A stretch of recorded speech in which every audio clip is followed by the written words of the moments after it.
Lições bíblicas. Os valores do Reino de Deus. A relevância do Sermão do Monte para a Igreja de Cristo.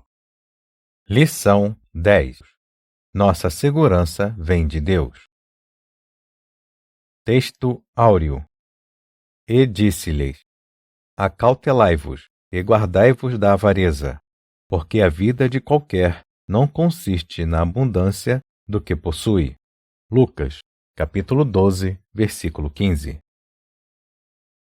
Verdade prática. Não podemos colocar a nossa esperança nas riquezas deste mundo, mas sim em Deus. Leitura bíblica em classe. Mateus, capítulo 6, versículos de 19 a 27. Não ajunteis tesouros na terra, onde a traça e a ferrugem tudo consomem, e onde os ladrões minam e roubam. Mas ajuntai tesouros no céu, onde nem a traça nem a ferrugem consomem, e onde os ladrões não minam nem roubam.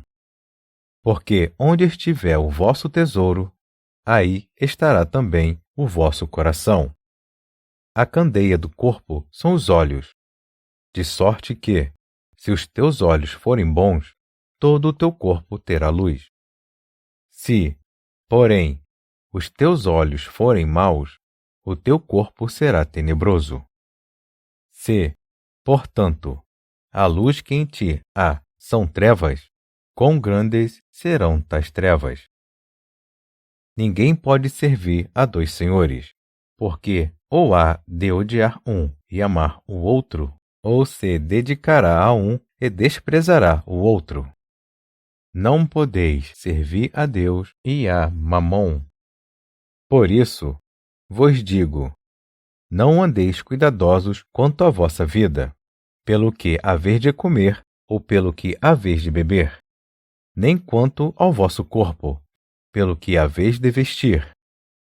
Não é a vida mais do que o mantimento, e o corpo mais do que a vestimenta? Olhai para as aves do céu, que não semeiam, nem cegam, nem ajuntam em celeiros, e vosso Pai Celestial as alimenta. Não tendes, vós, muito mais valor do que elas? E qual de vós poderá, com todos os seus cuidados, acrescentar um côvado à sua estatura?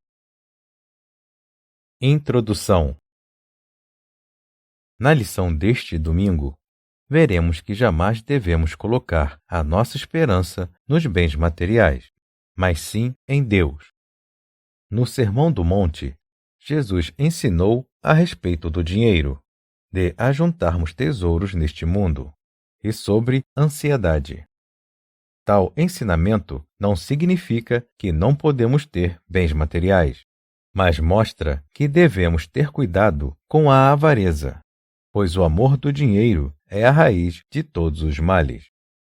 Precisamos ser vigilantes, pois o apego aos bens terrenos nos escraviza, tornando-nos dependentes das coisas materiais e não mais do Senhor, que provê as nossas necessidades. Tópico 1. Riqueza do céu e riqueza da terra. 1. Uma conciliação impossível. Já experimentamos o novo nascimento. Somos novas criaturas e não devemos, novamente, ser dominados pela concupiscência dos nossos olhos, nem pela soberba deste mundo.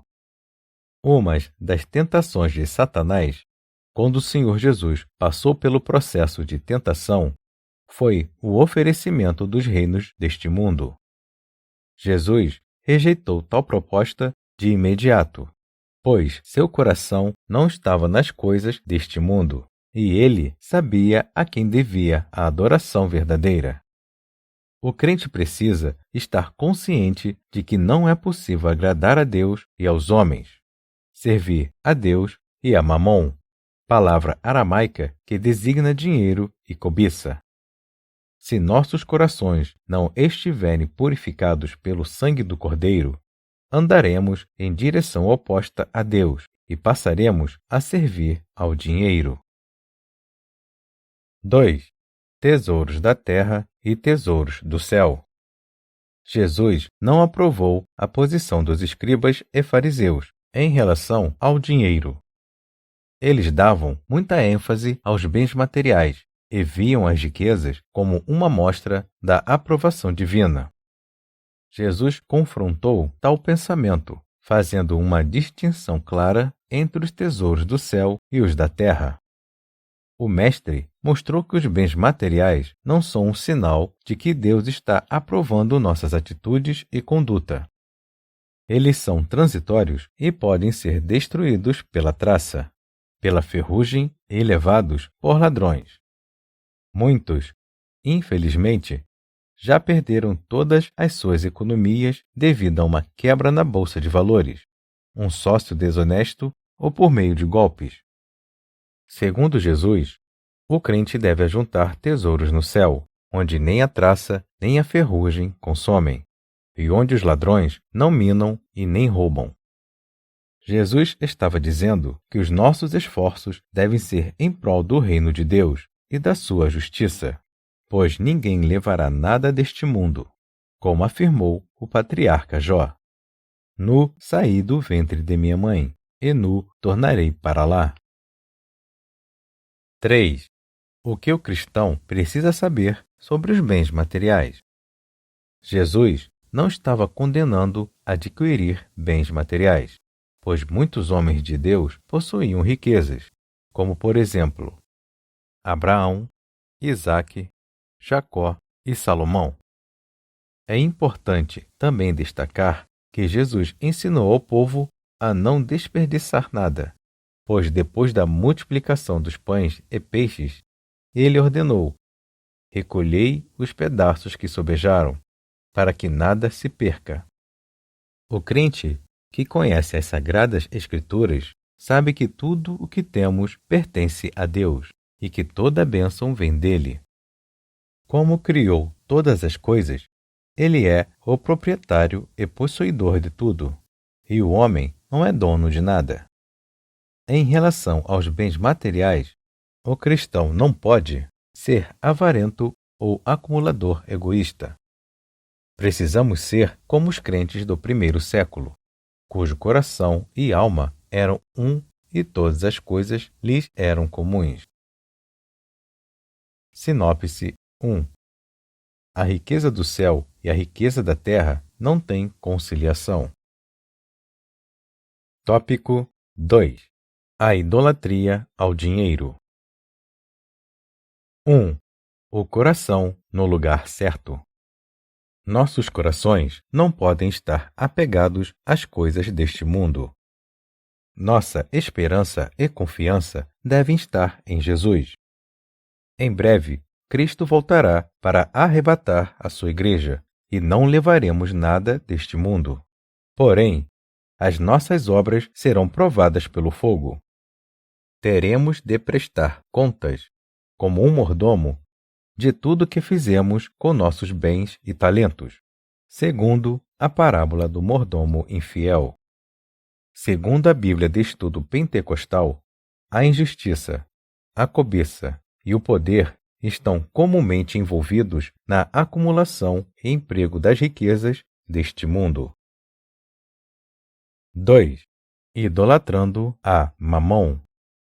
Cristo nos chama para uma tomada de decisão: ajuntar tesouro na terra ou nos céus, servir a Deus ou a Mamon. Lembre-se de que a dedicação a um destes vai gerar a exclusão do outro, pois não há qualquer possibilidade de harmonizá-los. Nosso coração não pode estar dividido entre o que é terreno e o que é espiritual. Deus deseja lealdade do seu povo. No momento em que o crente escolhe o dinheiro, o conforto e bens que Mamon pode oferecer, certamente sua espiritualidade e comunhão com o Senhor estarão comprometidas. Quem conhece a Deus de modo pessoal jamais fará a escolha errada, pois sabe que ele abomina a idolatria. Não terás outros deuses diante de mim. Idolatria é tudo que ocupa o lugar de Deus em nossos corações. 3. A riqueza condenada por Cristo. Na parábola do rico insensato, Jesus aponta 3 erros cometidos pelo homem. O primeiro erro está no fato de que ele achava que tudo o que sua alma precisava era de bens materiais. Em segundo lugar, entendia que a essência da vida consistia nos bens materiais, de modo que isso gerava em seu coração um sentimento de prepotência.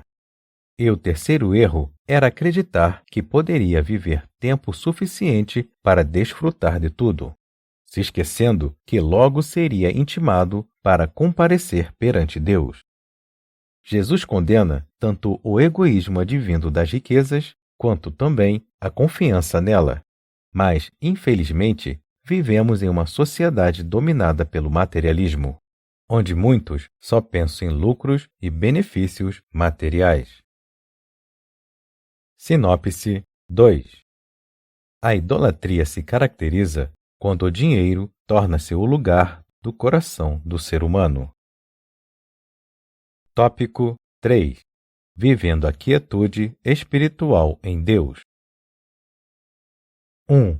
Os males advindos das preocupações. Devemos estar sempre alerta, pois não é somente Mamon que pode nos levar à queda, mas as preocupações demasiadas com o futuro e com a nossa subsistência podem comprometer a nossa vida espiritual e a nossa saúde mental. A preocupação demasiada com o futuro revela a falta de confiança em Deus. Mesmo em tempos difíceis, não podemos viver preocupados e ansiosos, pois temos um Deus que tem cuidado de nós, suprindo as nossas necessidades. Ele já nos concedeu a salvação e proverá tudo de que precisamos. Não podemos viver como Marta, que poderia estar aos pés de Jesus, mas optou andar distraída em muitos serviços. Quando não temos equilíbrio, a preocupação e o serviço em excesso roubam a nossa comunhão com Deus. Precisamos trabalhar e servir ao Senhor, mas jamais podemos nos esquecer de que a nossa tarefa mais importante é a nossa devoção e a adoração a Ele. 2. Vivendo sem inquietação. O materialismo afastou o homem de sua quietude, da simplicidade, do contato com a natureza, da qual poderia extrair grandes e preciosas lições para sua vida. Para mostrar que não devemos estar inquietos, Jesus usa como referência as aves. Elas não semeiam, não colhem e nem ajuntam em celeiro, mas o Pai Celestial as sustenta. Só podemos viver sem inquietação quando tomamos consciência de que somos filhos de Deus e que seu cuidado é especial para conosco. Os que vivem com maus pressentimentos, em aflição, angústia, preocupando-se indevidamente pelo que vai acontecer no dia seguinte, estão ignorando as promessas divinas. Que venhamos a lançar toda a nossa ansiedade sobre Deus, pois Ele é quem cuida de nós. 3. Vivendo sossegados em Deus. Não viva inquieto, preocupado, em aflição, gastando suas energias naquilo que pode prejudicar sua saúde. Devemos viver sossegados e quietos, confiando no Todo-Poderoso, pois não podemos modificar ou acrescentar nada com as nossas preocupações. Jesus nos ensina que Deus cuida das aves e dos lírios do campo, de modo que nem mesmo Salomão, com toda a sua riqueza, se vestiu como qualquer um deles. As lindas flores são transitórias, efêmeras, logo se tornam inexistentes. Mas se o cuidado divino está direcionado para essas pequenas coisas, não cuidará Ele dos seus filhos? Para viver a quietude, o crente precisa buscar o reino de Deus e a sua justiça. Neste tempo marcado pelo imediatismo e ansiedade, precisamos valorizar mais a quietude, a calma que vem de Deus. Nele, encontramos descanso. Sinopse 3. As preocupações com as coisas da terra trazem diversos males e causam inquietude na alma. Conclusão: os filhos de Deus devem estar conscientes de que toda boa dádiva e todo dom perfeito vem do alto, descendo do Pai. Somos abençoados pelo Senhor com os nossos bens, mas nossos corações não estão nas riquezas deste mundo. Não amemos o dinheiro e usemos todos os nossos recursos para a expansão do reino de Deus.